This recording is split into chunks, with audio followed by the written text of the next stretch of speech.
Hey guys, it's Brian Hilliard here, author of the best-selling book Networking Like a Pro and creator of the popular program How to Get 3 or More Paid Speaking Engagements a Year. And I am fired up here today because we are joined from a special guest all the way from the UK. We've got Suman Mangra, who is a mindset and empowerment coach. And kind of, people, we were talking a little bit about this, Suman, talking about the Manifestation Maven, which is kind of how people talk with you and kind of relate to you.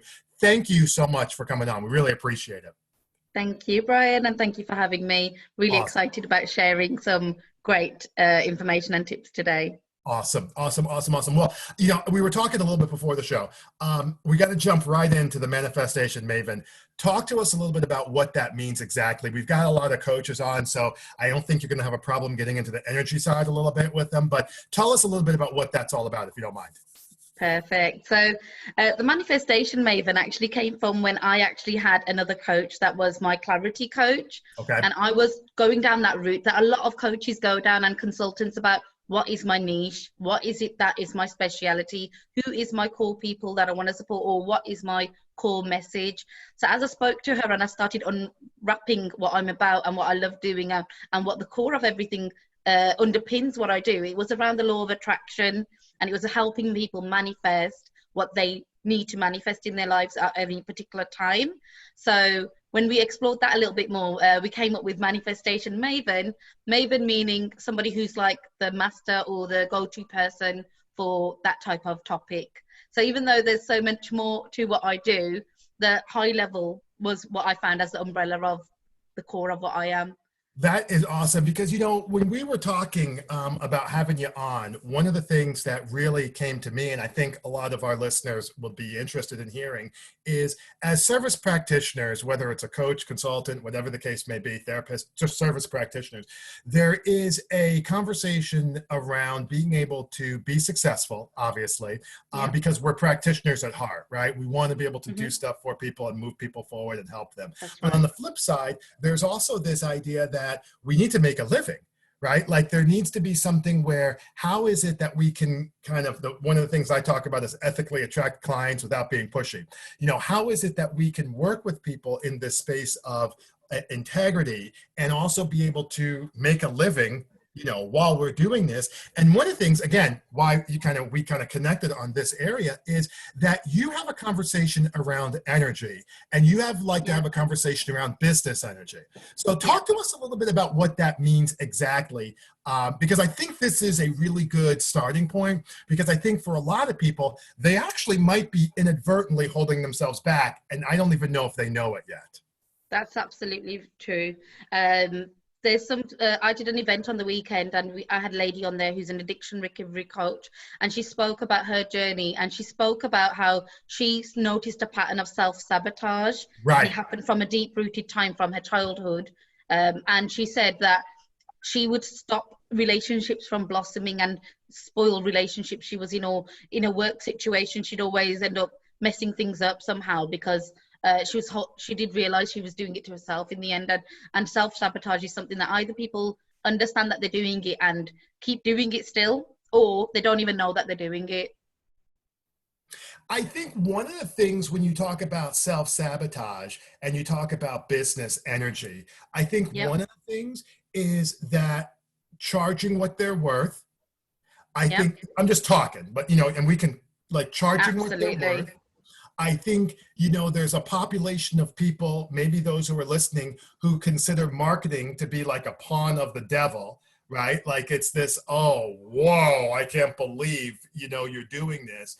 But talk to us about how you're able to get people to either, my girlfriend likes to say, think a different thought, or is it what is it that you talk to people? Because if they're like, boy, you know what, I've absolutely been holding myself back, what is it that you do to make them see, or again, think a different thought? So it's part of what I do, because I'm also an NLP practitioner. So I'm a master's NLP practitioner and hypnotherapist. There's a lot of language patterns that I look at of people, how they speak, how they talk about themselves. And if they're talking about that, they can see that they're holding themselves back. It's about unraveling that and opening up that package and being like, okay, so why would you be holding yourself back? What's going on here? And it's about getting under those layers, because it's all layered on top of each other usually. And it's the under layers that we start understanding that actually the core of the problem is that they fear rejection, or they fear failure. They might be fearing success. And that's the real story of what's actually going on with them. And then it's that fear that's coming up from their subconscious roots. It comes into their behaviors and their habits, and then their actions. So then they're doing actions that are jeopardizing things, so to speak. But if somebody's not aware that they're doing it, as we talk about what's happened and start uncovering their journey about, so what's happened over time, what's been going on with you, and they'll start talking. And as they're talking, I'll hear it from the words they're saying or the information that they're giving me, and I'll start unpackaging it myself. And I'll say, well, let me just hold you there. You just said this and you just said this. I'm seeing a bit of a similarity here. I'm seeing a bit of a pattern. Like an example I'll give you. I had a colleague of mine that she felt like her manager was out to get her, so to speak, and that she's jeopardizing things for her. And then I said, okay, so how was it with you when you had a previous manager? So then they start talking about it, and they're like, oh yeah, that manager was the same. And then it seems that all of a sudden they've had a number of managers. They all seem to be the problem. And then I'm thinking, is every single manager the problem, or is there something else going on with the way you're responding or reacting to these managers? And maybe then they're reacting a certain way with you. And then the person, they may not always admit it straight away, but with time, when they be true to themselves, they'll say, actually, yes, maybe there is something that I'm doing on my side. Let me give you a hypothetical and tell me how, because I think some of our listeners are in this boat, if you don't mind, and maybe Yep. we can give you, like a hypothetical, see what it is you would say. So a population of people that I know are listening, and I didn't used to be this. I had a fear of success, not necessarily a fear of marketing. I had a fear of success. So I actually wasn't in this boat personally, but some of the people, they have a great practice. So let's say it's a coach, because we have a lot of coaches. They've got a great practice. Maybe they're a life coach, and they are doing certain things, and they're trying to, get on board. But, obviously right now, this is special circumstances. This is going on where we have the outbreak. I'm here in the United States. You're over there in the UK. There's a different energy. We've talked about this before, that people are kind of dealing with right now. So if they find themselves kind of like in this woe is me, boy, I was just getting ready to get started, and now a global outbreak, and I make that, I'm like, I don't want to make light of it. People are dying, but it feels like sometimes it's happening to you, just to you. You know what I mean? WTH. What is it that you would give, maybe a thought or two, if they're coming from that mindset or even that mind space, and they're feeling like they're scared, or they've got this other, anxiety?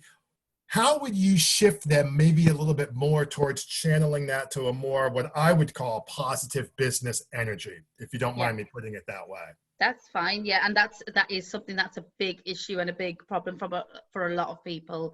And whether you're in business or not, there's a lot of people who are doing that, whether they're just employees or doing whatever type of work.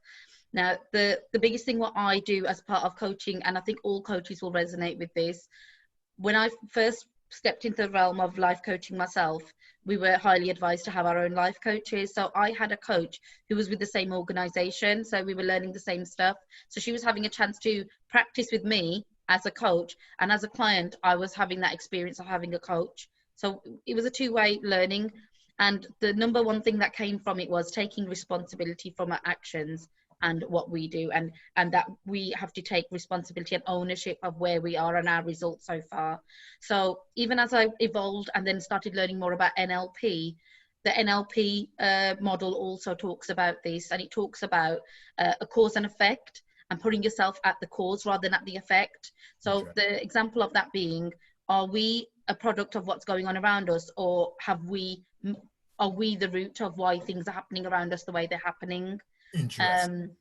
So when you switch yourself from being cause to being the cause of the issues, you start thinking from a perspective of, okay, if I'm the one who's created these issues and problems, I'm the one who can solve them.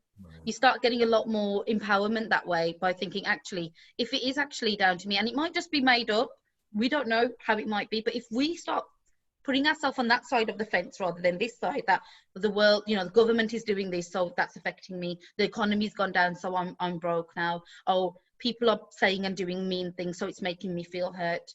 Right. When we go to this side and say, actually, it doesn't matter what's happening globally, but how I respond to this is how it's going to benefit me. Right. Actually, what anybody can say whatever they want to me, it's how I take it on board. If I want to absorb it or not is my choice. Right. So not just taking responsibility for your actions. The biggest thing I support people with and help people do is start taking more responsibility of your emotions.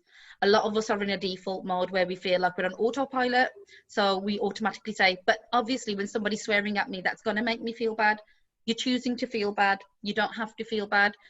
And as you're unlocking, and again, this is the more NLP talk, NLPers will resonate with this, but our neurology is made up of things that we're used to and habits. So it's just playing out those same patterns. But when we can start retraining ourselves and rewiring ourselves, what we're doing is rewiring our neurology. So we're creating new habits, new behaviors, and new ways to react to things. So initially it would be hard to do because it's a new thing and our bodies and our minds aren't used to it. But as we keep making that effort, and a bit like I'll give the example about going to the gym, if you keep going to the gym and keep training your muscles get stronger. So it's training that muscle memory almost. I love that. It's what I heard, a lot of good things. What I heard was an acknowledgement that something's going on. Yep. I heard let's make sure that a choice to absorb or not absorb that. I love that point. I also heard the ability to be able to, again, make a choice as to how you wanted to respond to those circumstances. I Yep. heard a conversation about blame or lack thereof. Okay. Mm-hmm. And I love the other point that I really heard there is, if kind of in summary, is if you're kind of feeling the hit economically, or you're feeling the hit just whatever, you know, working from home, you know, that you want to be transitioning that into business energy, into a business mindset.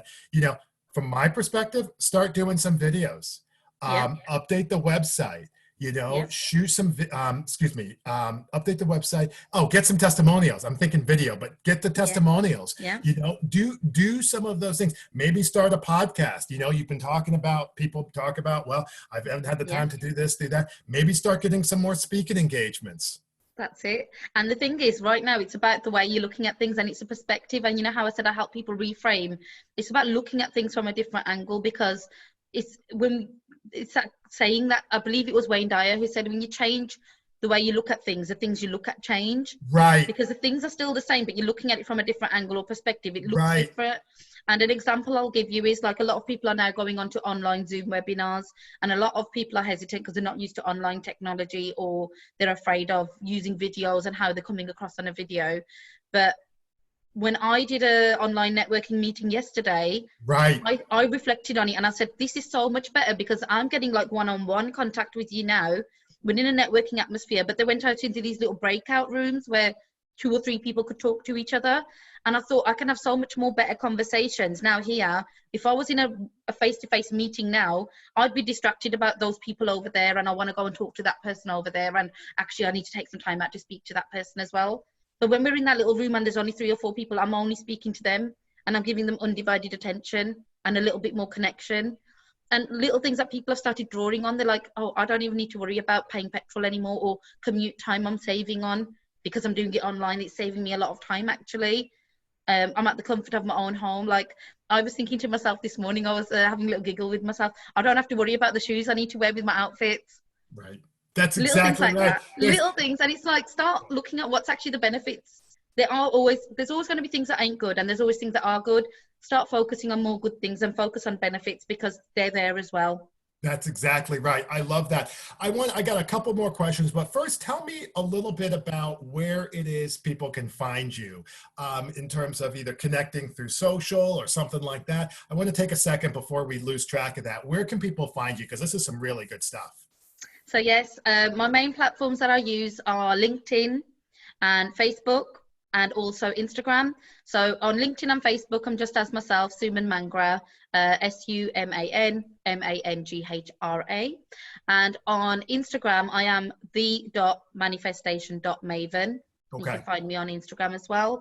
I'm Okay. trying to utilize and using this time to learn a bit more about other platforms I could Right. use. But for Right. now, the other thing that I really advise people to do, and I do it through my coaching and just generally, use the resources that you have. Whatever resources you currently have, maximize them, use them as much as you can. So the platforms I'm currently on are those. I have got my website as well, which is the manifestationmaven.co.uk. However, that is currently undergoing a upgrade. So Okay. you might not That's be able to fine. access any information on there at the moment. But again, this downtime, just the way you touched on, Brian, using it to update my website and getting it fully flowing and fully usable so people can benefit from going on there and finding additional information and details of me. That's totally fine. That's totally fine.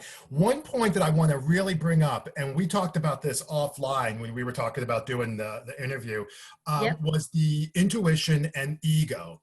And Yes. we were talking about energy, right? And and mindset actually. And one of the points, and so let me just kind of tease it out so these guys know what we're talking about, then we'll ask the question. So Yep. what we were talking about was this idea of people getting in their own way. We were talking about this idea of, you're getting ready to make a change, you're getting ready to move forward, and then you get this voice who says you don't really need to do it, or it comes up with 15 different reasons why staying the same is perfectly fine. Okay. And what we were talking about, Suman and I, we were talking about this idea where that is getting in your own way. So Yep. now I caught them up. When people are looking to make a genuine adjustment, I don't necessarily like to use the word change. I like to use the word adjustment, or maybe even facilitating an environment for growth. These are language I Yeah. like to use. I feel like it's higher vibration. Yeah. I also use words like adapting and being There we go. flexible. Okay, Yeah. there we go. Sold. So when people are making this journey of adaptation and flexibility and adjusting and all that stuff, they're going to 9 times out of 10, probably 10 times out of 10, they're going to hear this voice that says, you can't do this, or you shouldn't do this, or what you're doing is fine, or blah, blah, blah, blah, blah, blah, blah, blah, Yeah. blah. Okay, how is it that, what would you say to somebody who, like I have a client right now who's making a big change in her business, and she's trying to do some stuff. She's actually out in Canada. She's making a big change in her business, but she was running into a technological issue and just all these other things. How would you get people on track from this, and maybe even the outbreak too, right? How would you get people on track from, okay, I've got this mindset of, I've got this voice, excuse me, that's trying to give me this mindset of, I need to just stay the same and I'm perfectly fine, to, you know what, I need to get this going. What are some thoughts for people on that? Yeah. So first of all, the circle that I tend to work with a lot are people who are very spiritual, soul minded. So they talk about intuition and inner voice and getting in tune with yourself so that you can get more guidance from your own inner self. But the truth of the matter is, there's a lot of people, and what I like to call it is having a bit of clouded judgment. So our inner voice sometimes might not be our own inner voice. It might be actually just repeating things that are being said to us because of things that we've heard other people say. Oh, So let me our stop environment, you. Let me stop you right there, Suman. What a terrific point. I'm sorry, I'm yeah, going to highlight that. yeah, Our inner voice might not actually be our voice. If I can paraphrase, it might actually be an echo of hurts past, like Days of Christmas Past, absolutely. of hurts Yes, past that we think is us, but actually yes, it's a past manifestation of what we thought yes. happened. And sometimes it might, that's exactly right, Brian. Sometimes it can be just our memories that are being echoed. And when things haven't gone right for us the one time in one certain aspect, we're applying that same thinking to something else. But again, it's like Einstein says, if you keep using the same thinking for what you're doing, you're going to keep getting the same results. So if you want different results, you need to change how you're looking at something and how you're thinking about it. So something that we touched on previously, and I'd like to share here as well. Many people may have heard that story about the two wolves. I've Right. actually I've got it here with myself, and Okay. I'll actually read it from here. An old Cherokee chief teaching his grandson about life. A fight is going on inside me, he said to the boy. It is a terrible fight, and it's between two wolves. One is evil. He is anger, envy, sorrow, regret, greed, arrogance, self-pity, guilt, resentment, inferiority, lies, false pride, superiority, self-doubt, and ego. The other is good. He is joy, peace, love, hope, serenity, humility, kindness, benevolence, empathy, generosity, truth, compassion, and faith. The same fight is going on inside you too, and inside every other person too. The grandson asked then his grandfather, "Which wolf will win?"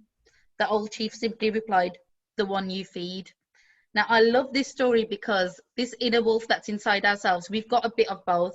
We've got a side of us that wants to win and wants to achieve and wants to do things. We've got a side of ourselves, and not necessarily as it's described in here. What I like to, because I like to put positive spin on everything, I like to think of it the side of ourselves. And in NLP terms, our subconscious mind, when it's safeguarding us, Right. it's keeping us protected. It doesn't want us to be in a situation where we're going to be hurt, where we're going to be, suffer any kind of damage or fear, or it's just protecting us. But in protecting us, it's stopping us from growing and evolving. Right. So these two wolves is what I would mirror as being those two voices inside us.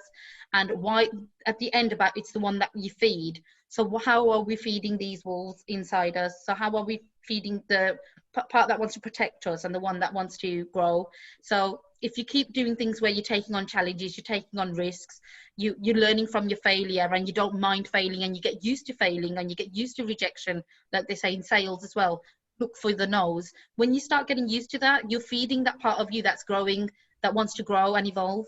But if you keep feeding the side that wants to protect you, safeguard you, is afraid to take chances and risks, and you're just being very calculated with everything that you do, you'll overthink. You can get yourself into overwhelm by overthinking. You will get yourself staying in this little spot what people call the comfort zone. Right. And you will stay comfortable and relaxed and then not ever grow and evolve. And sometimes you do need that, which is why our subconscious mind has that in place to keep us protected. But sometimes we need to realize, is it our subconscious mind and our fear or our ego speaking to us and making us stay where we are? Or, should we actually look at the other side of how can we change the neurology? How can we go to the growth mindset, and start growing and developing and evolving and adapting and becoming more of who we are and being more? Because when you feed that wolf more, that inner voice of yours will be more prominent, and it'll be more of the growth voice, so to speak. And that's just something I've just come up with now, but I think it's more of building up that growth part of ourselves. I think that makes all kinds of sense. And what you feed, continuing with that analogy, is what you think, it's what you do, it's how Yes. you act, it's how one of the things that I've talked about is how you show up. My girlfriend likes to talk about that a lot. Yep. How is it, again, relating back to this point, during this outbreak, or whenever people happen to be listening to this, we happen to be shooting it during this time, Yep. but like whenever I made a personal decision myself on what I'm going to do to show up. When I look back at this period of time, this is what I'm going to be looking at. And here's how I showed up. And I think that what you're saying is people need to first, here's what I heard. First, they need to acknowledge that their situation is a function of what they actually did. Second, they need to be able to say, all right, now how am I going to show up for going forward? And then third, I need to manage that gap in terms of which wolf am I going to feed and how am I going to go about this in a way that allows me to get to where I've been saying I want to go.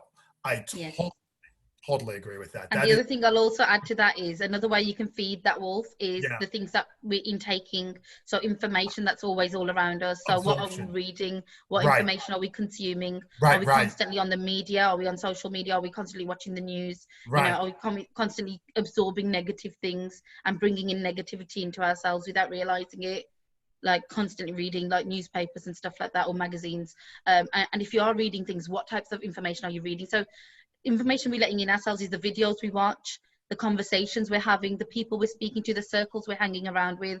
They all will impact the information that's being fed to our souls.